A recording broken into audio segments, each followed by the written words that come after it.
So, welcome back. Oh, the microphone works that time. Yeah, my name is Avia Vulpes. I'm a tech-focused VTuber. And this is the resumption of my kit building streams. Took a break last week because my voice was not doing too well. Didn't really have the stamina to be talking for a couple of hours, so yeah, do a little break, and then I'm back now.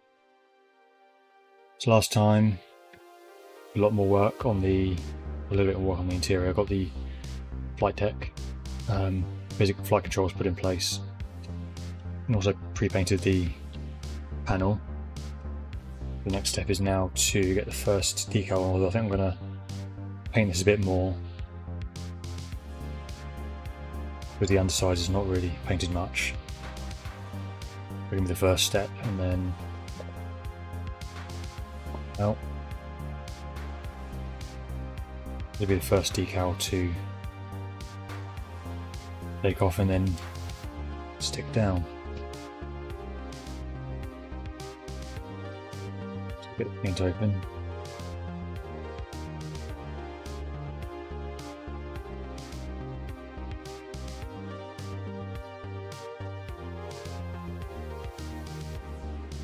Yeah, I think that needs some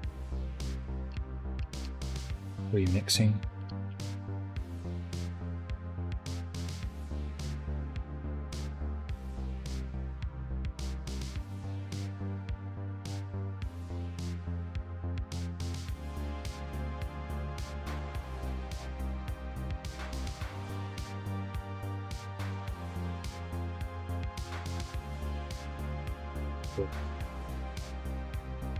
Where's the thicker one? Oyster.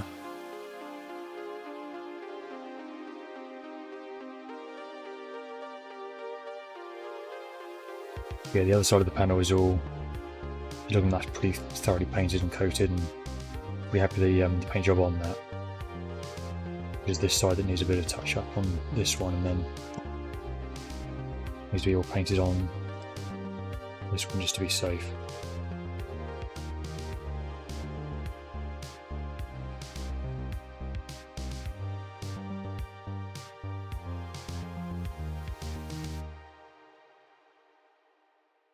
To be fair, this piece,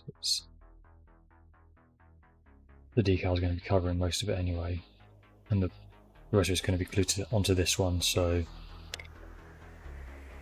you're not necessarily going to see all of it, but you want to be thorough.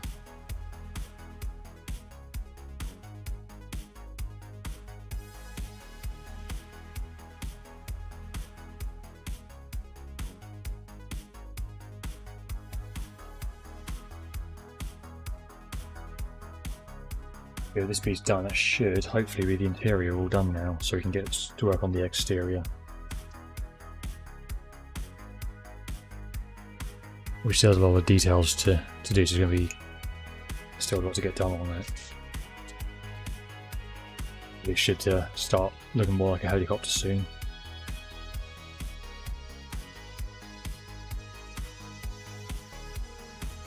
Close that up for now.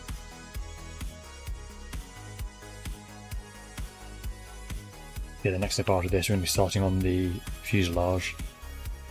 So we've got to get the canopy down, and then start to prepare the two fuselage sections. I'll leave it after that.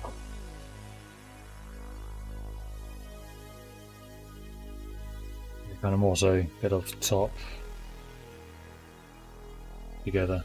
So I don't know exactly how far I'm going to be getting on the storm.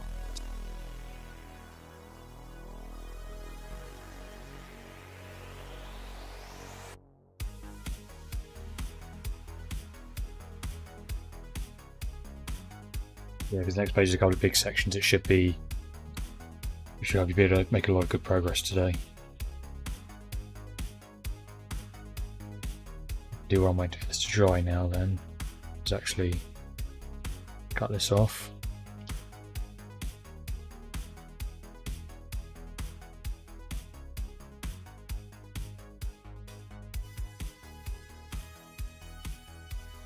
Screw back.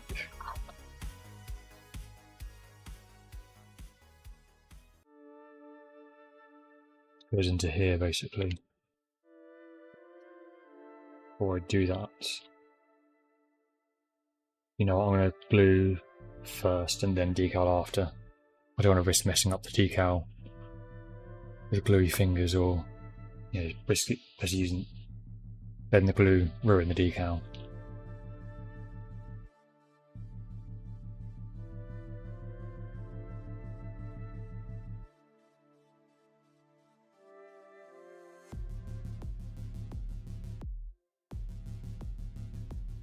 The contact cement on there.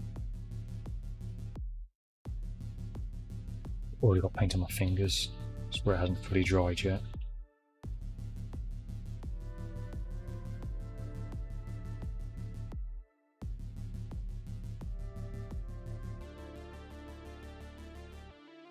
Should be in position there, and the glue is taking the paint right off. So I'm gonna have to repaint that. Camera's going to be able to see that. Yeah, that's exactly why I didn't want to do the decal first.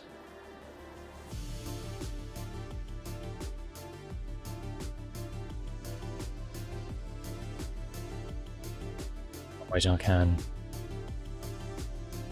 at least cut out the decal.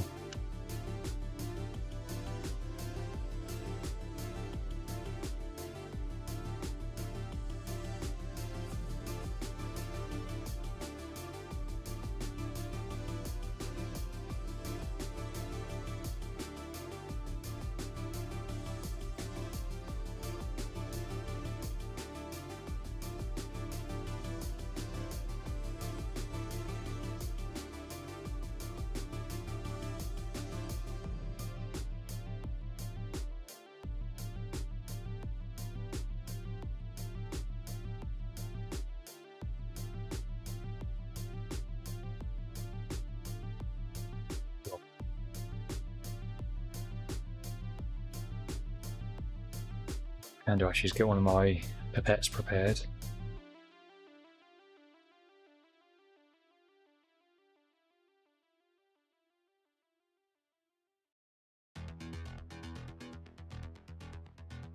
The issue I had with the nap build was that when I was trying to get the decal fix in place, so this stuff, I had to pour the bottle and I wasn't really that precise with how much I was applying. So with this, I should hopefully be able to be a lot more precise about how much decal fix I'm actually putting in.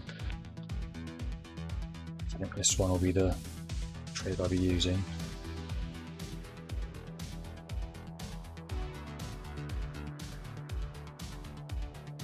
Go ahead and prepare that now actually. Hear how this works.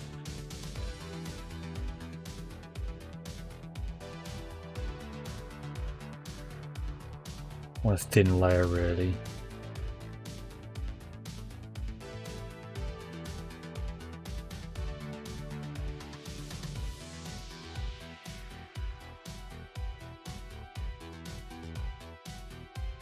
Yeah, I think that might do it.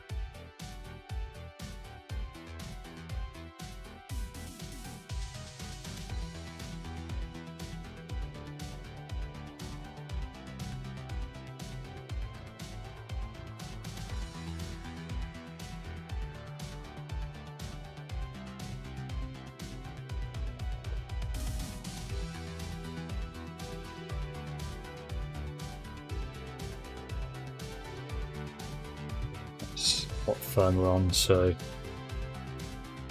touch up with a little bit more paint.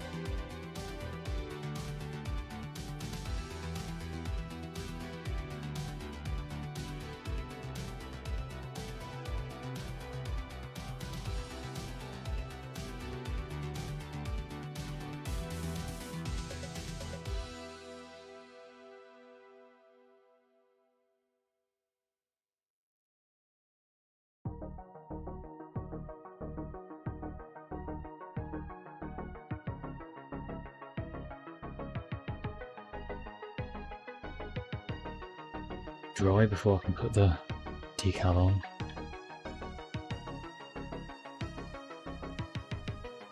I still haven't really figured out the right technique for the decal fix yet.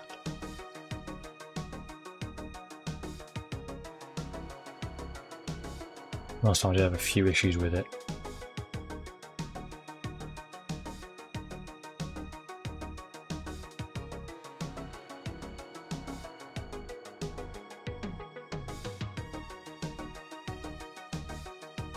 Get this in.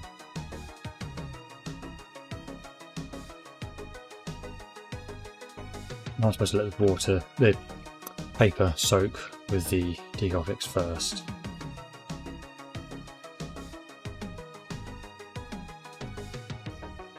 Brush to put it on at this point.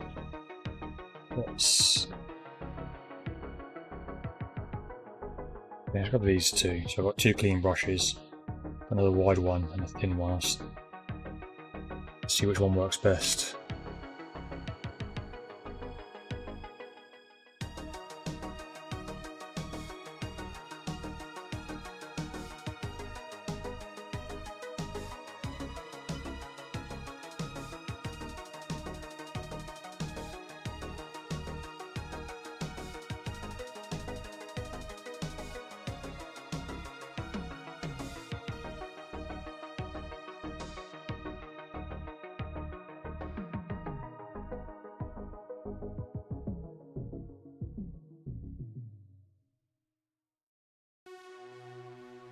Soaking in right now.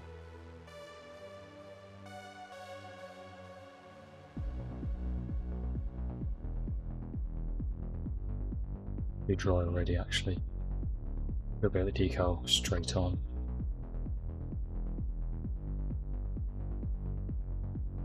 Was that ready to? Oh, that is nice.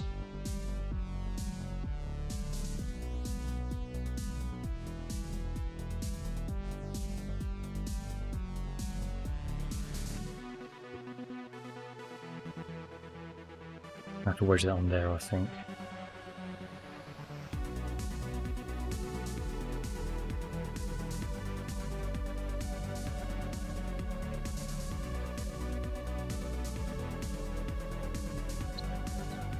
Wedge that away.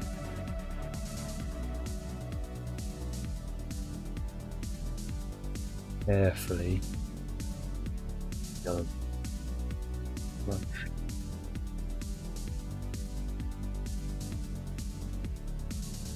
Just trying that finger actually.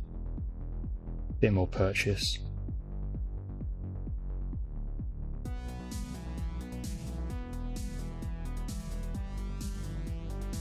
Crease it.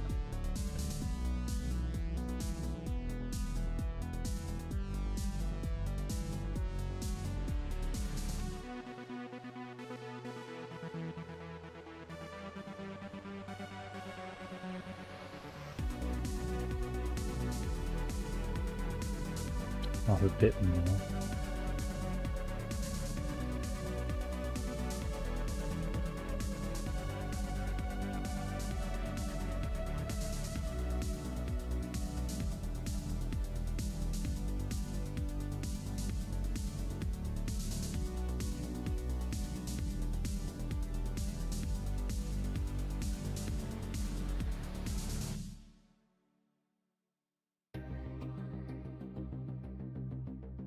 You know what, I think I was supposed to put a bit underneath to help it manoeuvre around.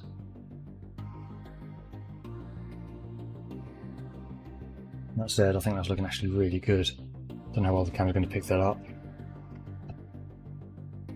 But that's actually gone in place really well. Really pleased with that.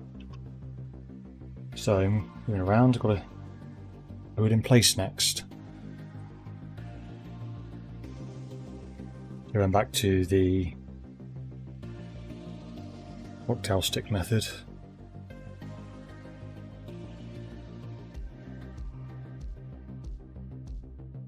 Get that out of the way actually.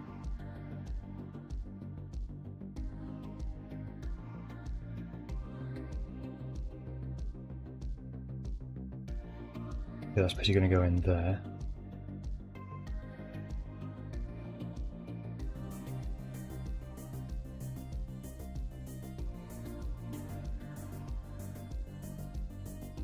So he's going to glue around here and around here.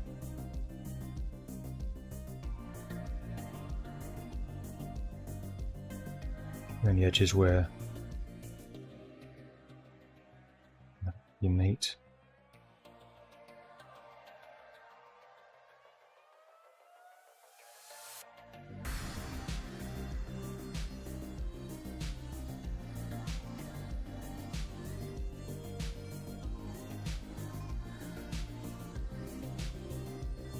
Could be enough, hopefully. Yeah, that'll be fine. That is the canopy in place.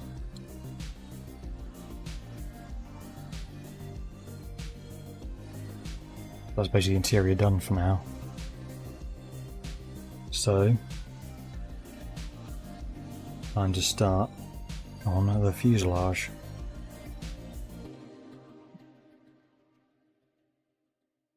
We're going to be working on this section first.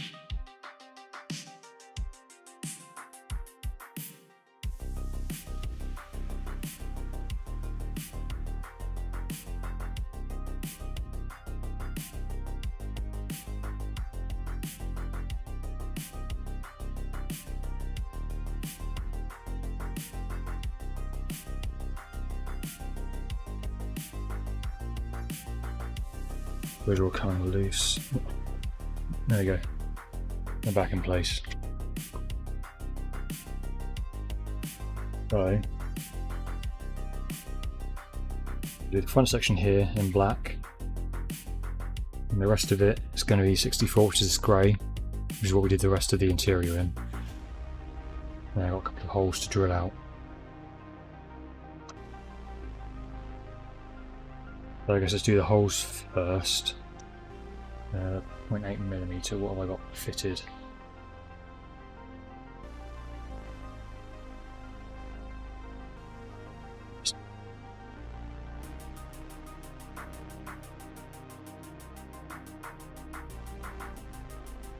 The 1.2.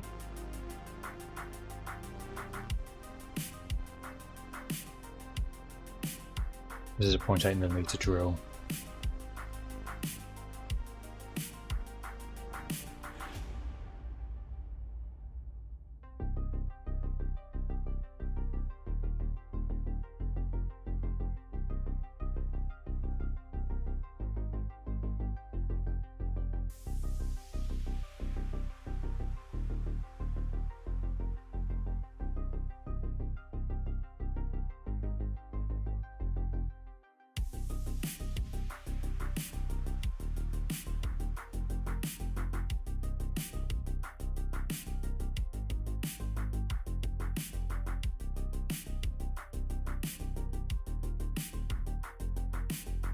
Be done.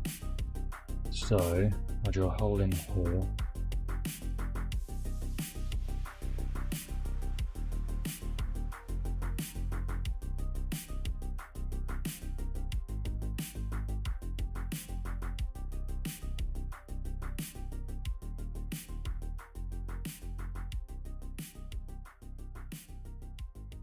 Somewhere up here.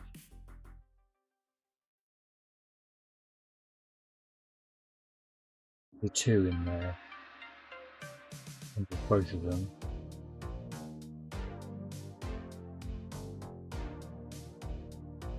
Do that one, which is this one.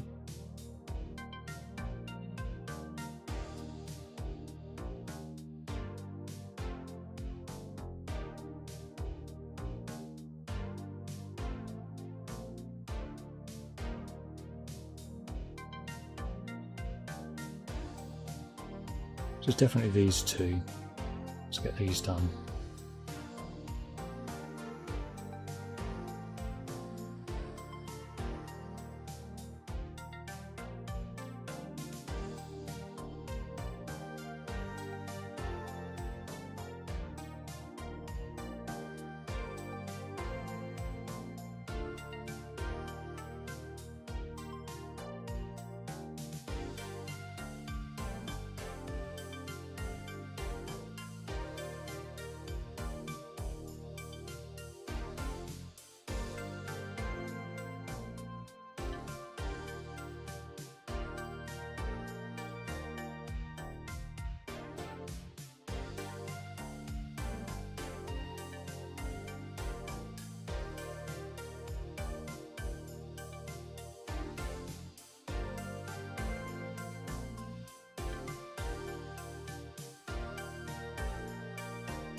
Use what way the other one is now. What is it? What is it even for?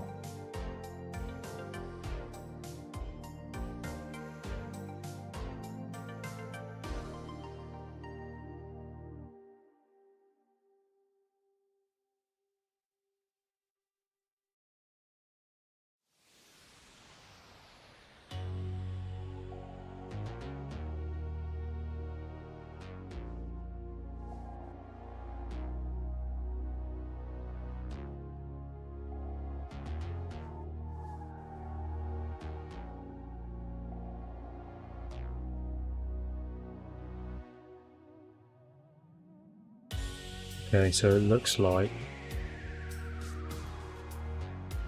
this one's supposed to go in there, and presumably that's going to be that front hole.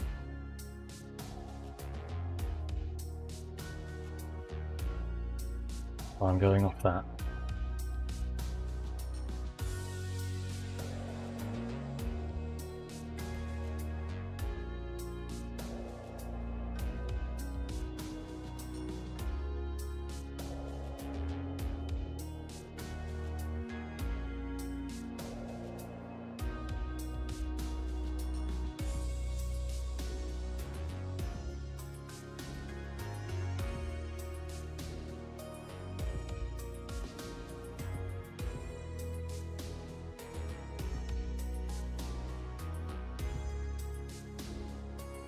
Got all of those drilled, so it's now some to paint.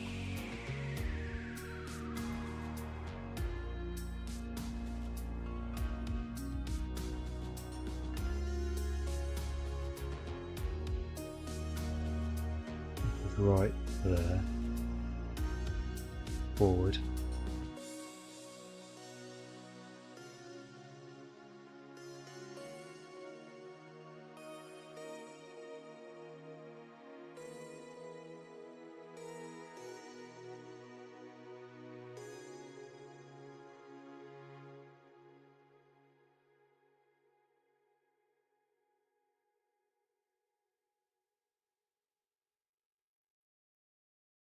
Do the edges as well. I think I'll just do a pure exterior that's yellow.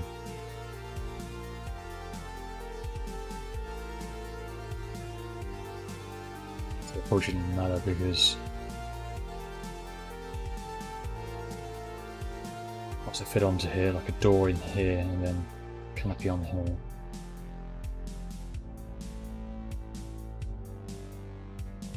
Things up anyway, just to be thorough.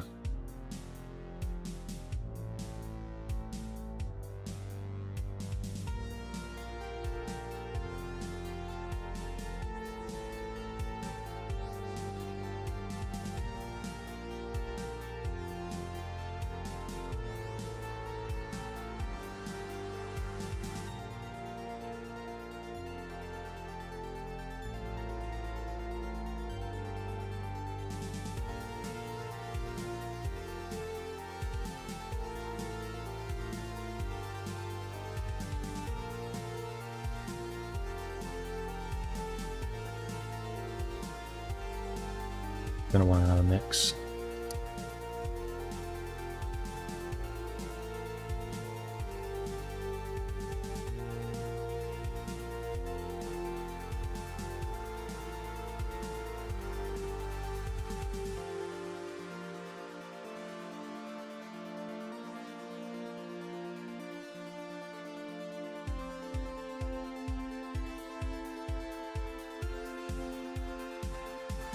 Yeah, the rest of the interior is going to be grey.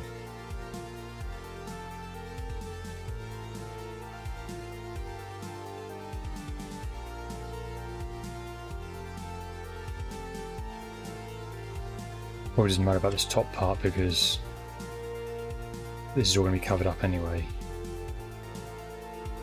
Yeah, the rest of the inside does matter.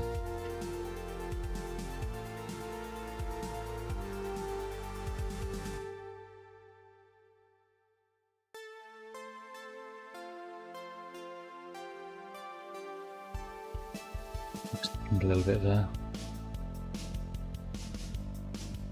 I don't think this bottom bit's going to really matter either. It's all going to be covered as well.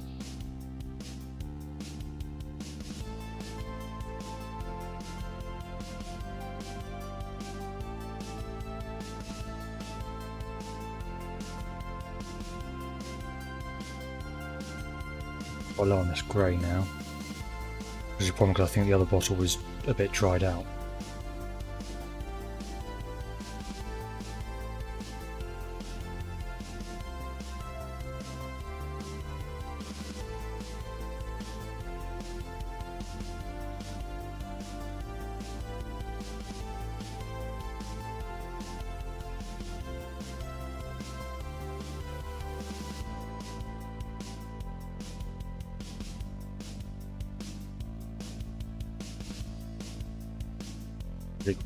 Pretty thick. So yeah, I think that one's getting a bit dry as well. That bottle of paint.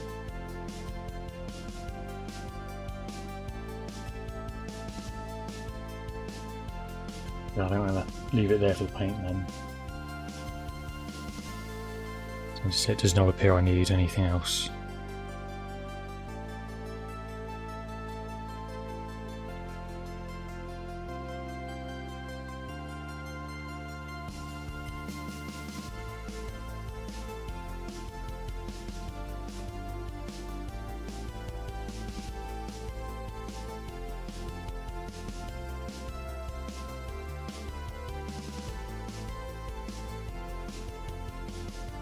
Probably put some canopies in now.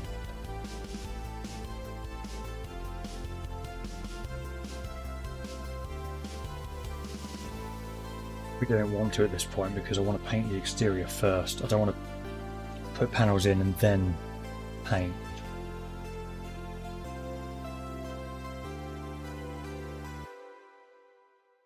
I don't need to paint just yet.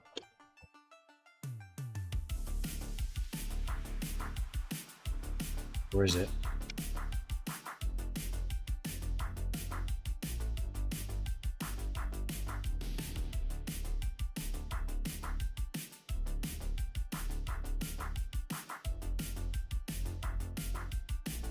Okay, it's not telling me anyway to paint, so we get the clear parts for now.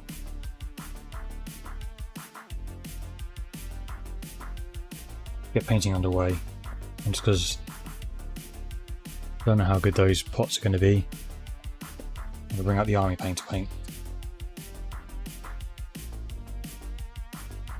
I don't think has a mixing board in yet. No.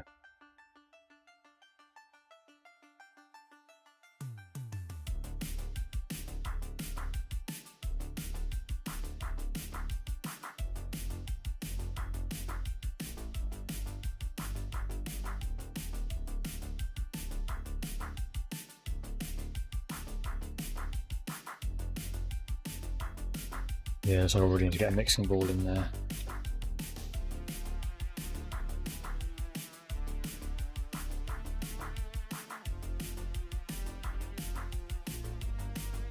Residue on the cap there. Right. There we go. That's really going to help, although I'm going to get out the paint mixer.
That should be enough.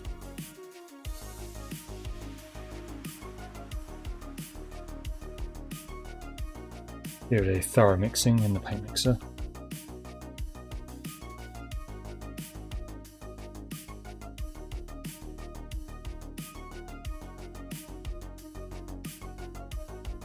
Stick with a thick brush. Oh, it's very watery.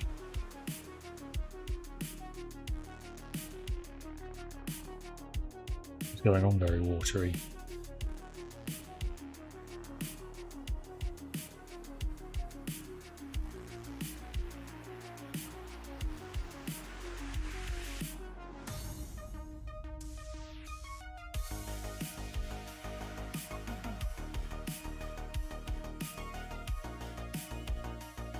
Yeah, definitely a few layers.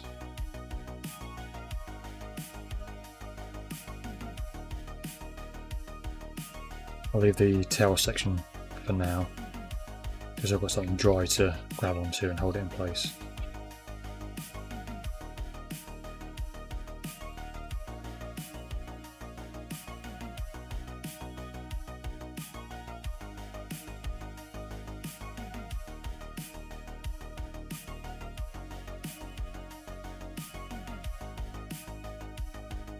Then I have to do a bit more grey on the inside to touch that up, but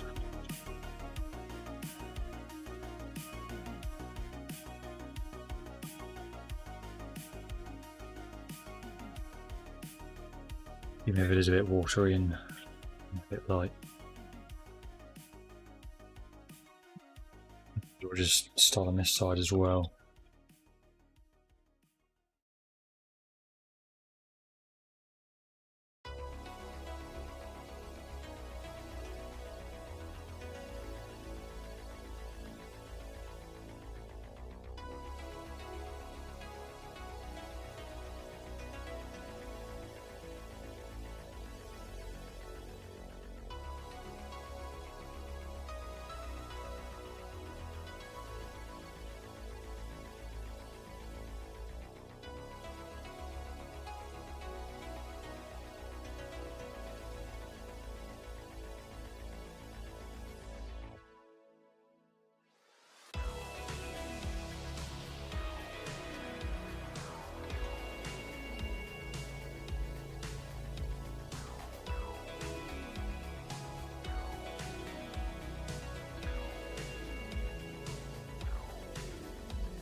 Fully dry yet.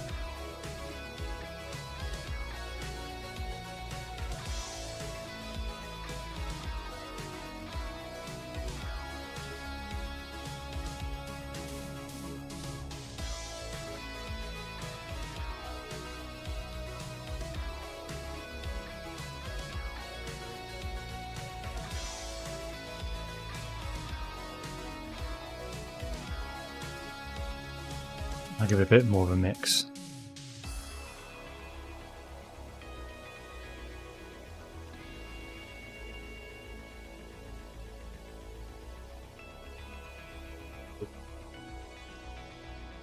I'll paint on the engine bit though. It might just be flashing. Or we should have removed, but oh well. To be fair, I think there's something that's going to be going over that anyway, so don't think it's going to matter.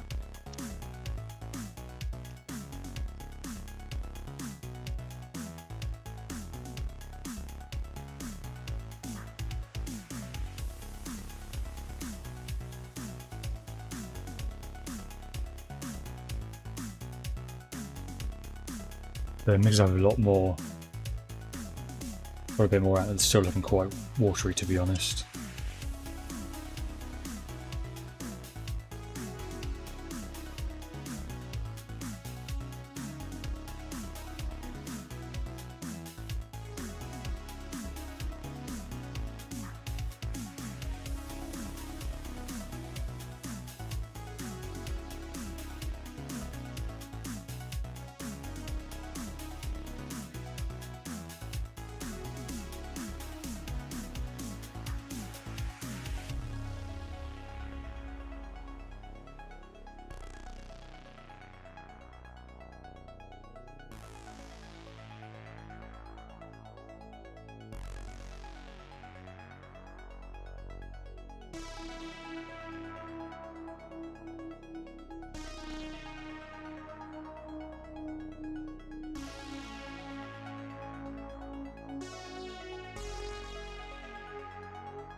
That's dry now. Put the second layer on.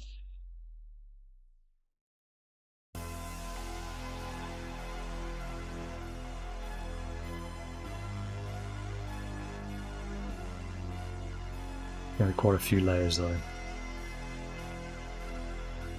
Oh, paint.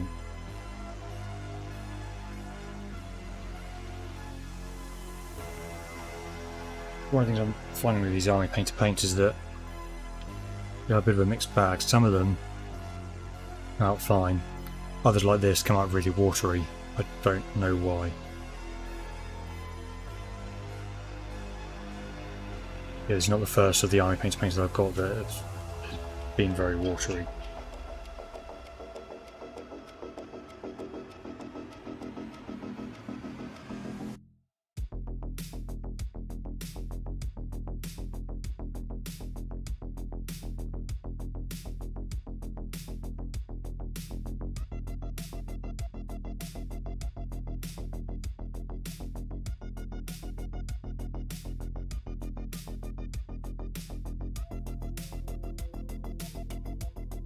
Dry a bit more.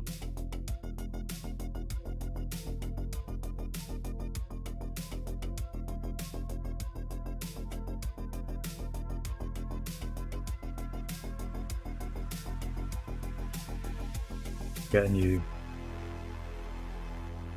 drying cloth. This one's pretty saturated now.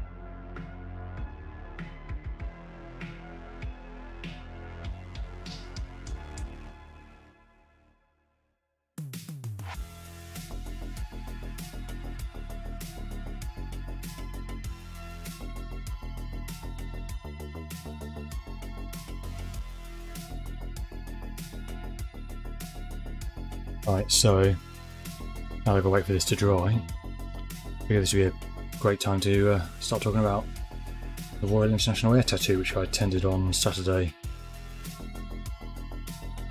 Yeah, my first time visiting since 2006, I think was the last time I went. It was only a long time ago.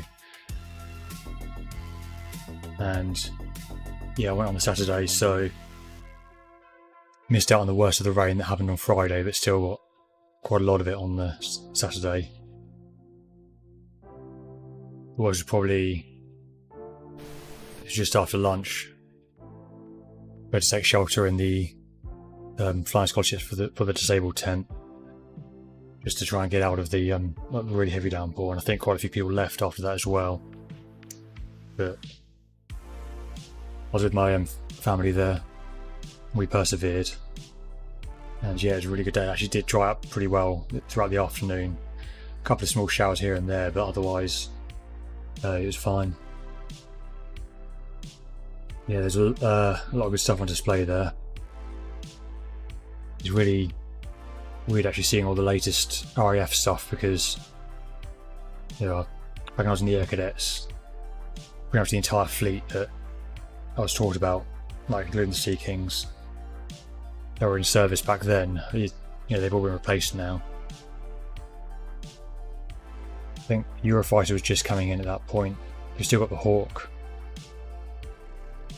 That's probably it, really. I think everything else has been replaced. Oh no, the C-17s are still in service.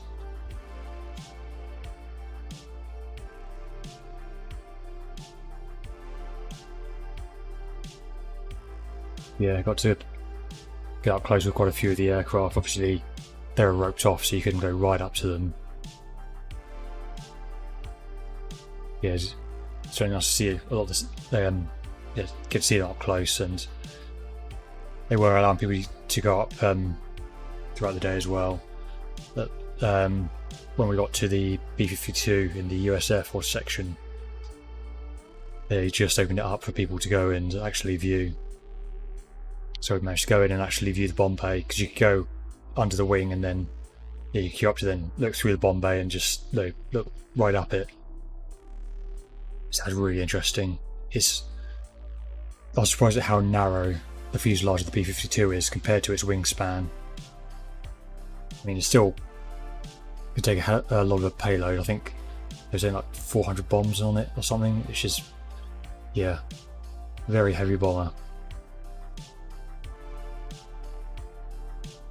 Yeah, that was the only aircraft we really got up close to, because everything else, like you go inside the C-17s, the C-130s, the A-400s, even the V-22 that the US Air Force had was open, but there were massive queues for everything, so that was not going to happen.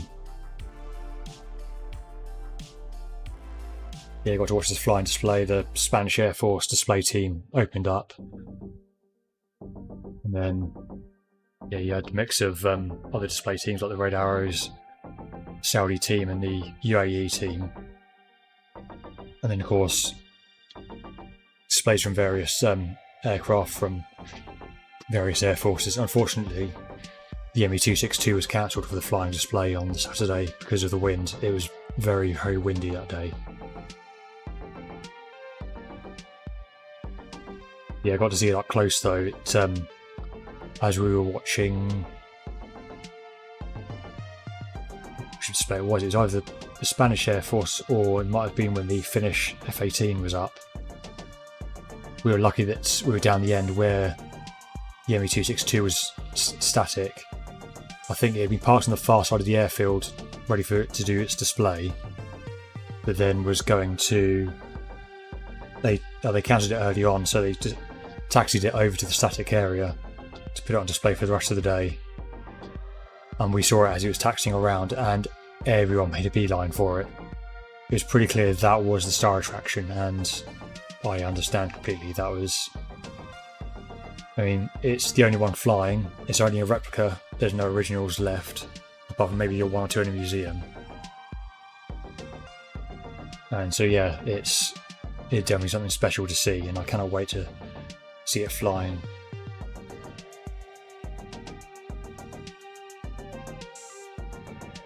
I think I can get another coat on this one.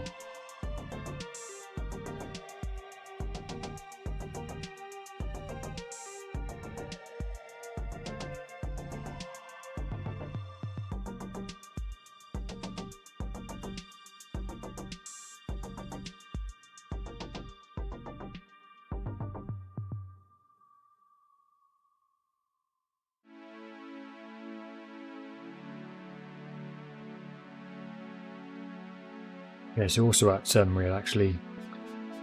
So this year is the 100th anniversary of the first air-to-air refuelling. And so they had a lot of air-to-air refuelling stuff there.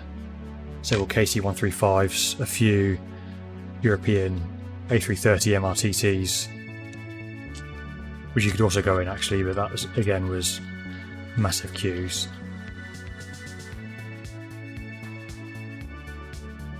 But they had quite a few air-to-air refuelling flying displays. They didn't do the refuelling over the airfield because you need quite a lot of room to do that, but they did set up a few fly paths where they had tankers with the drug chutes out, and then varying aircraft in positions as if they were going to refuel. So I think the first was a KC-135 from the US Air Force with a V-22 in position. Then after that, I know the German Air Force went up with an A400 and 2 Tornadoes.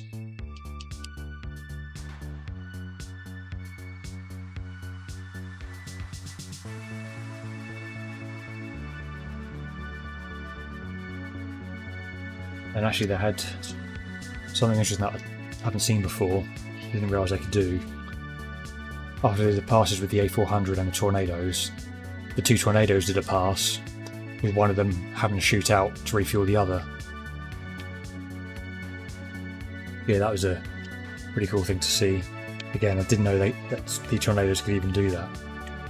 They could refuel each other. I guess it makes sense that they would.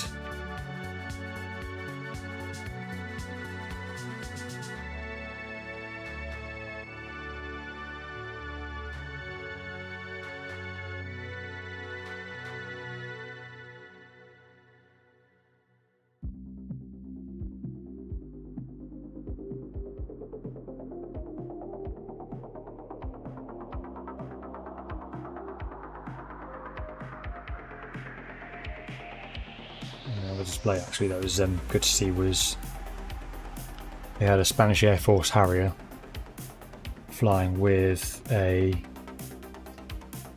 So the RAF had a couple of F-35s there on static display, and then they had one that flew in from Marham to do a fly past, and they did it in conjunction with the Spanish Harrier. Because obviously we've got the F-35B, which is vertical takeoff landing capable. I mean, technically it's short takeoff vertical landing, so stowable during normal operations, but the point is it's the same as the Harrier in terms of capabilities, more or less. So yeah, they displayed them together, had a fly past, and then I guess you call it a hover fly past, where they just kind of passed very slowly. First the F-35 and then the Harrier. And you realise as well when you're doing that, or when they're doing that, how loud the F-35 is. Because the Harrier was noticeably quieter when it went past.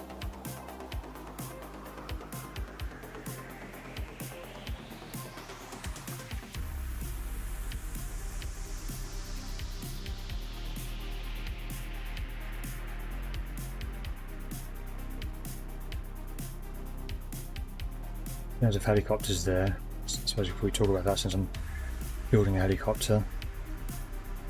They're quite a good selection. So obviously the Royal Air Force and the Royal Navy no longer have their search and rescue aircraft, but the Coast Guard was there with their Sikorsky S-92 on static display, which of course I got a photo of. Also, interestingly, okay, so speaking of the Coast Guard stuff quick, there are two aircraft there that I didn't know they had. One was a UAV, which I don't know what the designation of that was. The other one was a DA-62 MPP, which is the surveillance version of the Diamond DA-62.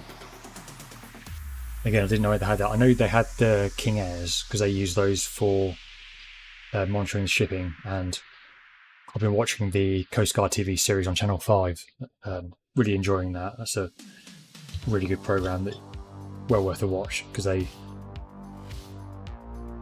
well obviously I'm really interested in the search and rescue aspect of it. It's really good to actually see what the Coast Guard does, like all the other bits of it around it, because I didn't really know much about that. So yeah, I knew from that they had the King Airs. I know they got a 737 as well, which they use for oil spill. Sorry guys, my voice is already starting to go. They use it for oil spill monitoring. But yeah, they didn't have that there. It was just the S-92, the King Air, the DA-62 and the UAV.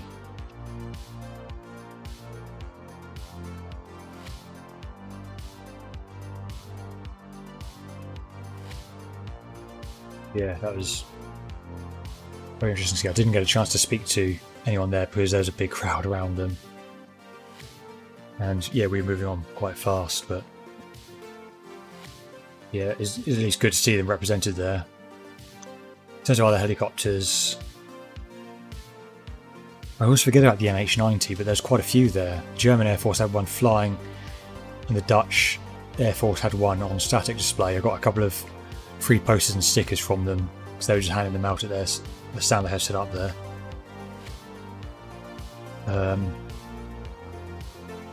You had the Irish Air Guard there. They had a H135. I'm trying to think what the other one was they had now. AW139, I think. They had two helicopters there. Actually, here's one that was interesting. It was, I think, Czech Air Force. It's an Mi-17, which is obviously an old Soviet design. Yeah, I've never seen one up close before. I actually didn't get a picture of it, unfortunately. But for some reason, I just completely missed taking photos in that whole section. I took photos everywhere else. I got loads and loads of photos. Yeah, never got one of the Mi-17. I did get one of the Su-22 that was there. There was a Polish Air Force Su-22, which I mistook for a MiG-21. Yeah, no, it said there was a Su-22. Again, old Soviet era fighter. And then Yeah, the rest was kind of, I guess, kind of the same really. Airbus had their H175 there, which I know they're looking to. They put that in as their bid for replacing the Puma in RAF service. It was like the RAF's medium role helicopter.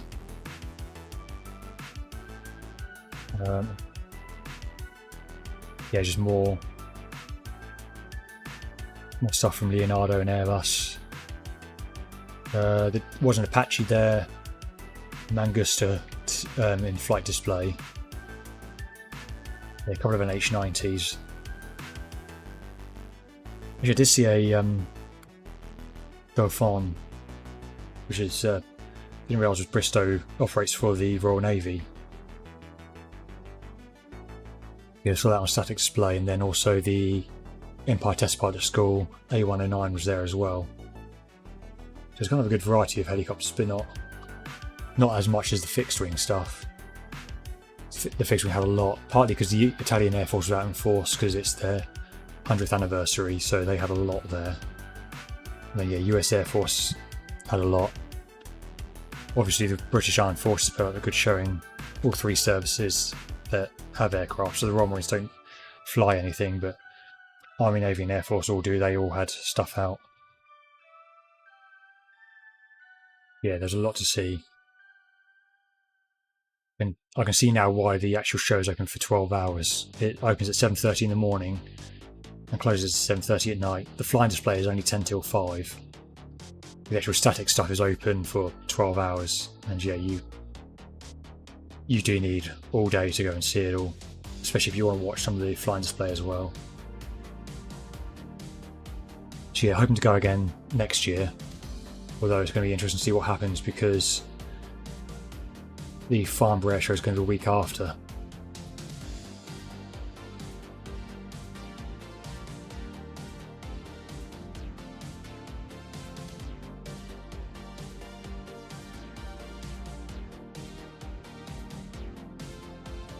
Yeah, that's going to be a busy one next year.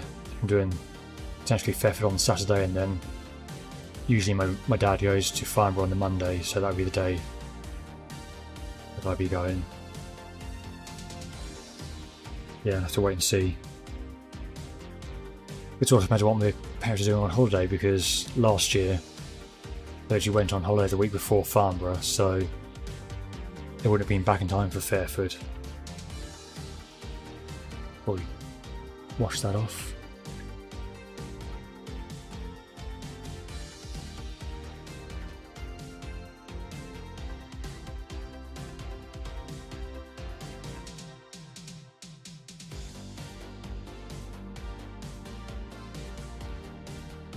The only thing I really like is for there to be another air show like RIAT, but more GA focused. That's obviously what I'm into the most, is general aviation. But I mean, I can't really think of what, at least in the UK, what we have that's like that, because I've been to Aero Expo before, and that was a pretty small show, didn't really feel like it lived up to RIAT's size. And then when I was looking, I don't think the LAA rally happens anymore. That would probably be the closest one, but yeah, I don't know what's going on with that because I couldn't see much information online, so unfortunately RIAT is kind of it at the moment.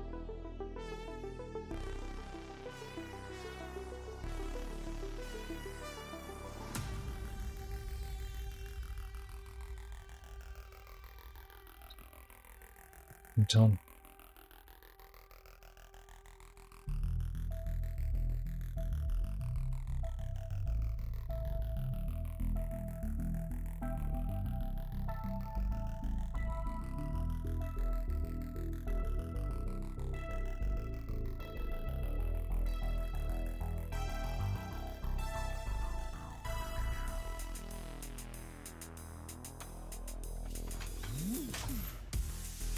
Actually, okay, here's a helicopter that I was interested to see there. I think it's in private ownership now, I didn't double check, but they did have a Lynx there, an army one, which obviously they've all been replaced and serviced by the Wildcat now. I know there's been efforts to get one of the Lynxes flying again and basically get it onto the airshow circuit. I don't know if it was that one or if it's a different one. Yeah, I was kind of surprised to see that there.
It's not covering too well with paint.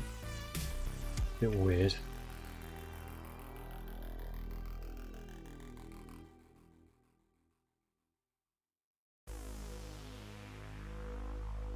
Just because everywhere else is, even up front where I've got the black paint on is all actually all covered up now.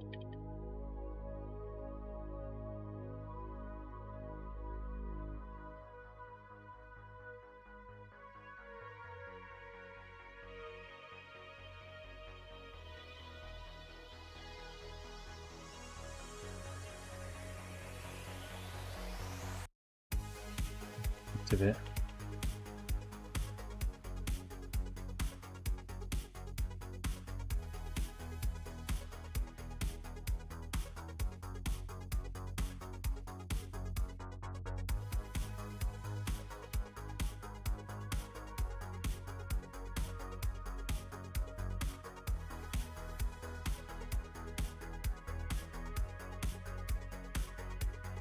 Really leave that to dry. I might just do them while I've got the rest of it to finish off. Make a start on this part on the back, tail of this section.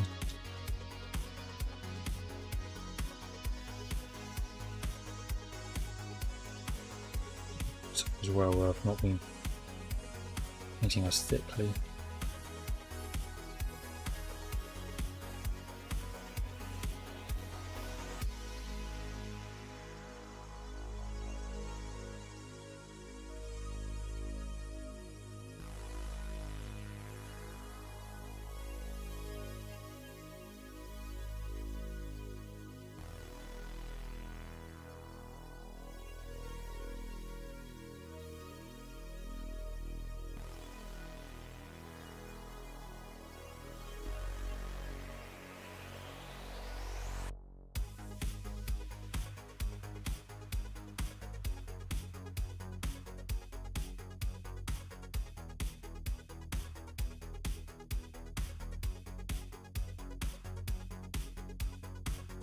See how this part's done.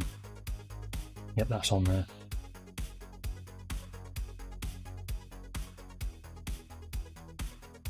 It's good.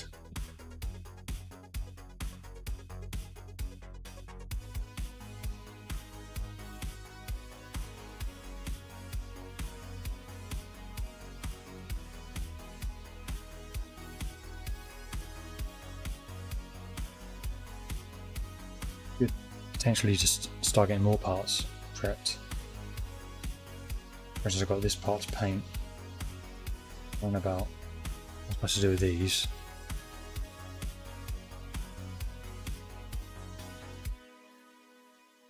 I guess paint on that's going to be up to whatever this says, which looks like black.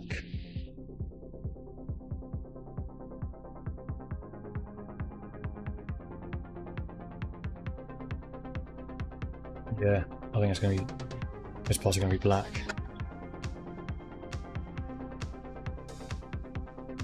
60. 85 is black. That's interesting.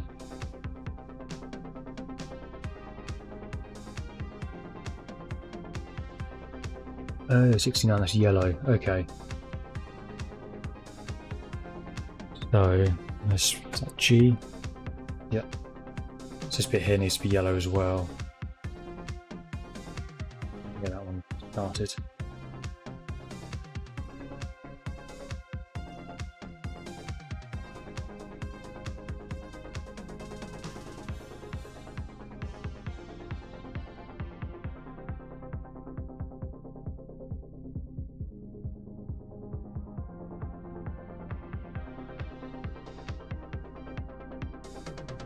Spruce C. I'll get those painted later.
I want to leave that to really dry so I can try and cover that part in that's just not painting properly.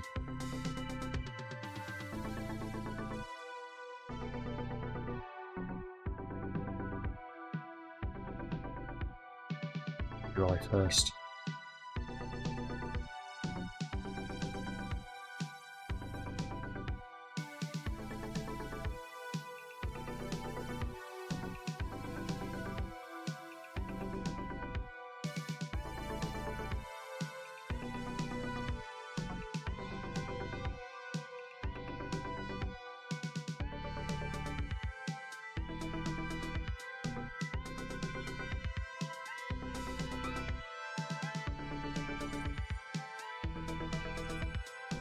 Time for a change of drink.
Feels touch dry now, so more or less.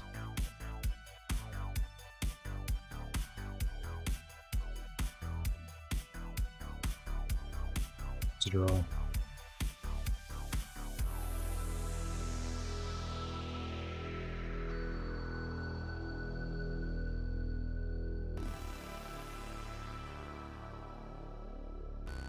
don't know why that little patch just isn't painting right.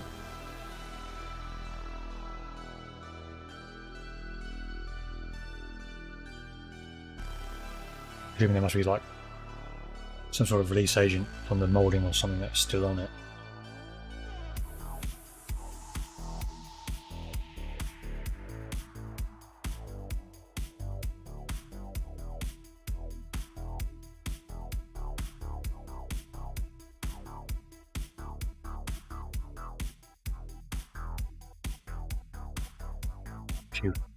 Here's why I'm waiting. Nothing I can quickly talk about. So, while I was at RIAT, I picked up a new model kit. So one of the stands there was, there's actually quite a few model kit stands, but one of them was selling like old out of production kits. So I managed to pick up, actually very reasonably priced, £7, a Airbus H145 model kit. So I got two 135s, well technically EC135s, and then yeah, EC145 as well now. So you got both of the variants. I haven't worked out exactly what the 145 is. I think it's like a German police one, but I mean, we'll see when it comes to building.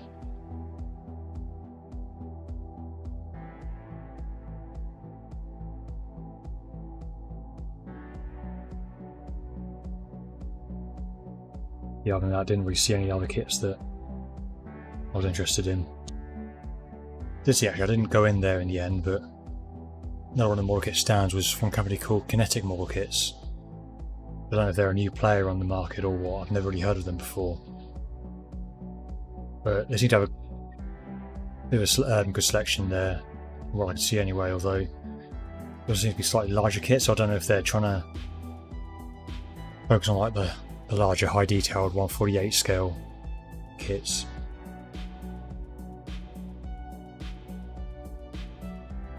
I mean, I would like to have a go at one of those someday, but those are very, very high detailed kits. That's not something I'm really going to be ready to tackle for some time. This one's taken long enough as it is, and this is it's what, 172, I think. Yeah, 172.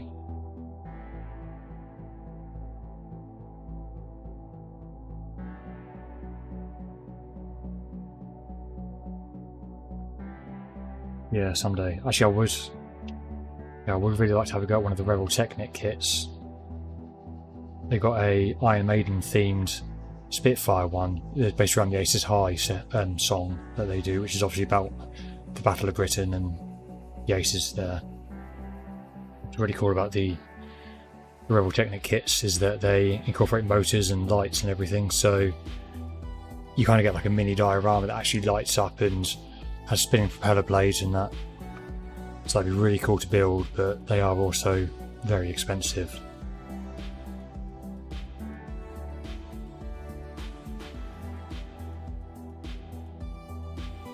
Go. Now doing another layer of yellow now.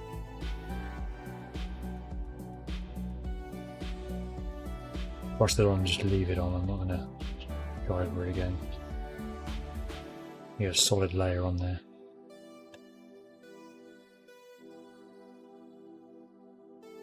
To be fair, the paint's starting to dry out a bit, so it's actually applying a bit easier.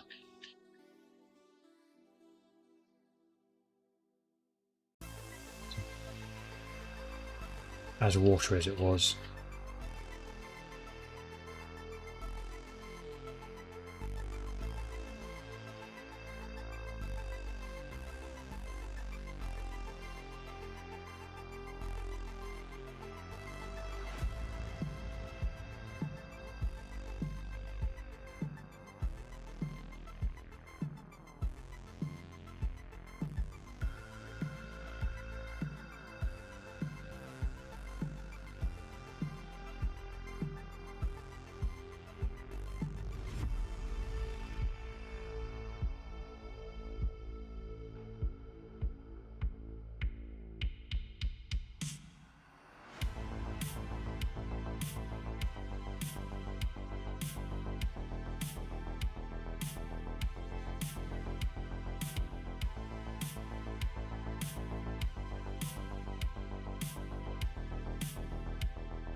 a bit of sanding to clean this up. I've got a bit of paint building up around the edge of the window there.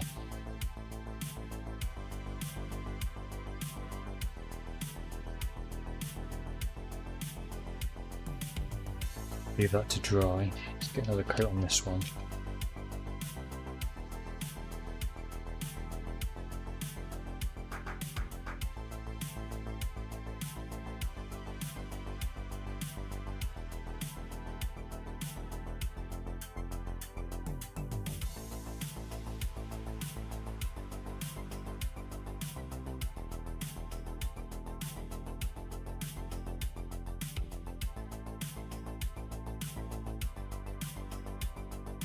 Need to get more paint.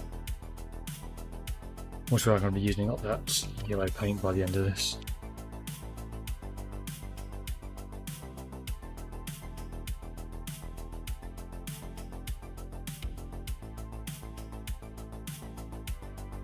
I think this might be the last coat for this section because this is looking very good for this part anyway. Well, I need to zoom more on there, but in front of it's looking very evenly coated.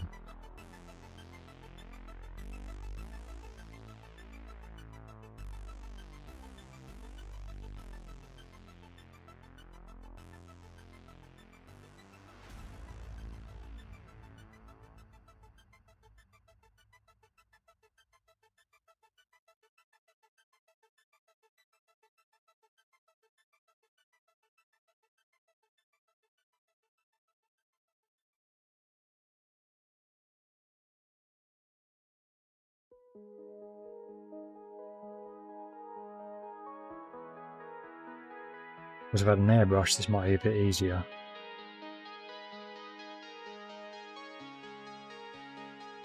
I don't have an airbrush right now, so this is the best I've got.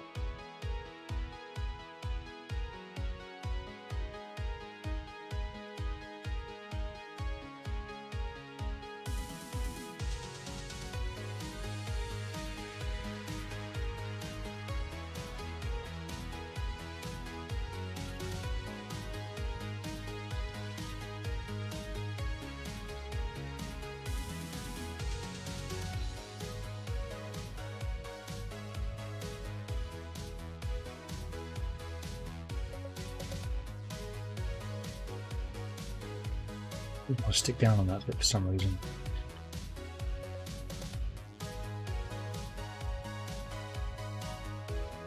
I guess this is also why you typically prime parts as well before you paint them. You have primer. There's airbrush primer, which again, I don't have an airbrush.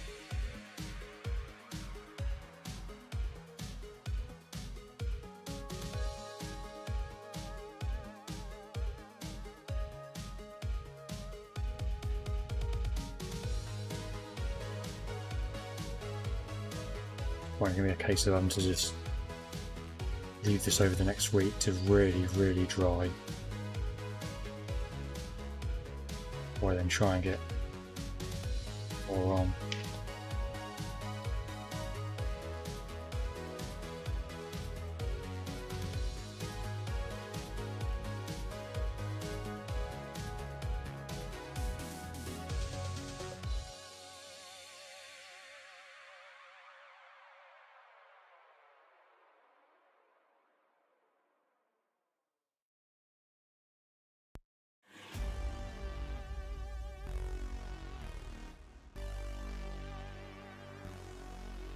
Yeah, I don't really know what else I can do at this point on that one. So just let it dry as thoroughly as possible.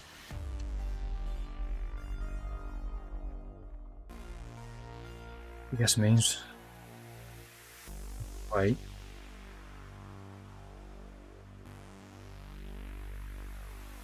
Over there. Black out.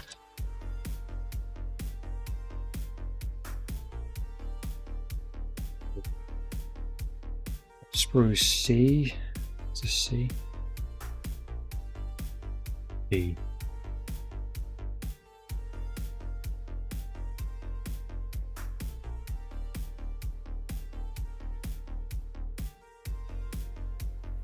Nearly knocked over the mic there.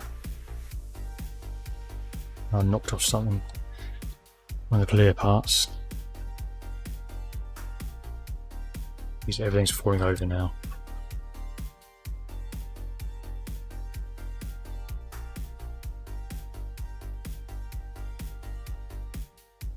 These parts I want. Want these up black.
Clean as I can.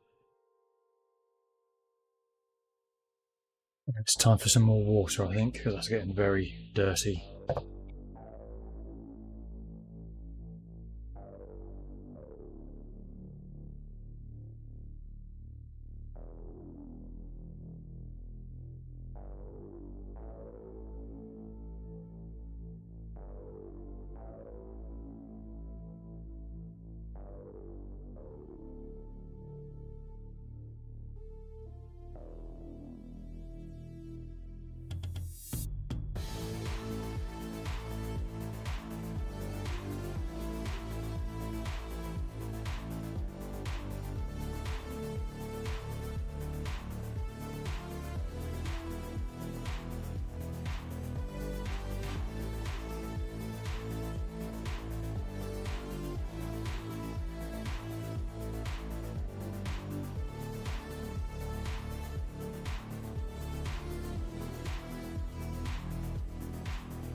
Yeah, now I've got the clean water, I have just realised that I might potentially wrap up.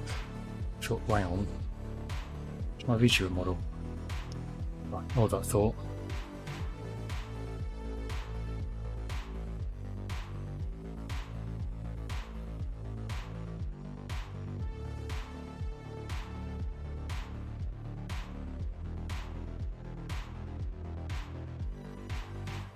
I don't even know that VC face would do that. Anyway. Yeah, now I've got fresh water. I might actually wrap this up now because I don't know how much more I can do with this. Still needing to really dry. Can't really proceed on to the next steps yet. But also I've been kind of liking the hour-and-a-half stream lengths lately. I was planning to go for 2 hours just to get a good chunk of content out there, but actually I think hour-and-a-half kind of feels like a good length. It still needs a bit of time in the evening to actually get some stuff done, or I have to go to bed to be up for work tomorrow morning. So yeah, I think I might actually just, since it is coming up, it's an hour and 25 now, as well, yeah, let these dry over the course of the next week and then resume for part 4 next week. So a little bit disappointed I got 1 step completed, well 2 steps completed, but I mean we're close on next 3 now anyway, so we had to get those all done and then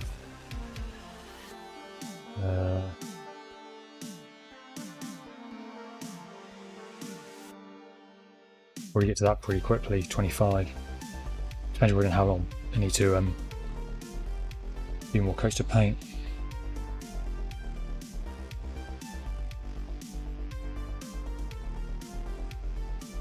Yeah, I guess with that then, thank you for watching. I'll be streaming again on Monday. I think I'm going to be doing a coding stream, checking out HTMX, which is a framework I came across last week. It's like a very interesting way of doing web development. I haven't done any coding in it yet, but I've read quite a bit of the documentation and a few tutorials, so yeah, very interested to check that out. And then Wednesday we'll be resuming Command & Conquer 3, and then Thursday we'll be back doing more of this. Yeah, again, thanks for watching, and I will see you next time.